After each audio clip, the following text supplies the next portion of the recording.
کوروش بزرگ میگه ای انسان ها به زانو زندگی نکنید، بردگی رو قبول نکنید.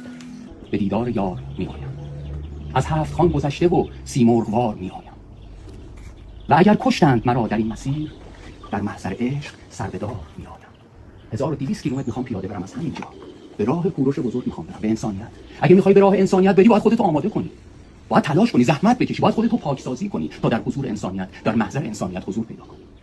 خیلی باید عاشق باشی که دل این کویر تو این گرما یه مسافت 1200 کیلومتری رو به خاطر عشقت بری، عشق به کوروش بزرگ.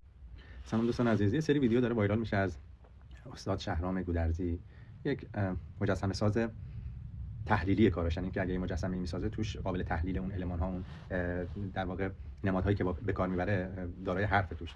مثلا در مجسمه کوروش بزرگ که ساخته اون رو، اون قفلی که به دم اسب هست نشان از بردگی هست که کوروش از پای مثلا مردم بابل در واقع رها کرده به گفته خودش. ولی من دیدم یه حرکتی کرده از 4 شهریور که بره پیاده روی کنه از کلاردشت تا برسه به در واقع آبان ماه، برسه به مرقد کوروش بزرگ. و این هم از اون علاقه‌ای که حالا به کوروش داره و به مسئله‌ای که حالا به لحاظ طرز تفکر خودش نسبت به مقوله انسانیت داره.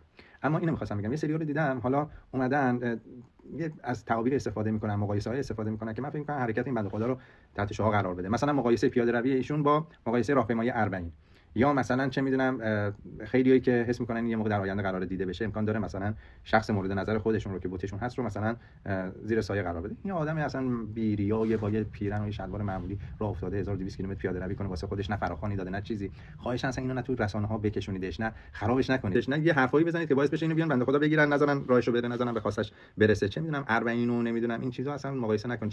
چه بسا اینکه اصلا طرز فکر خودش هم فراتر از تفاوت‌های مذهبی و قومیتی و نژادی و زبانیه. همه رو میگه آقا شعار کوروش انسانیت بوده، همه زیر یک مقوله هستیم به نام، زیر یک پرچم، زیر یک فهم، زیر یک نگاه هستیم به نام انسانیت. اینه که بذارید مسیر خودش رو بره، قاطی نکنید مسائل رو و حالش رو بکنه دیگه بنده خدا.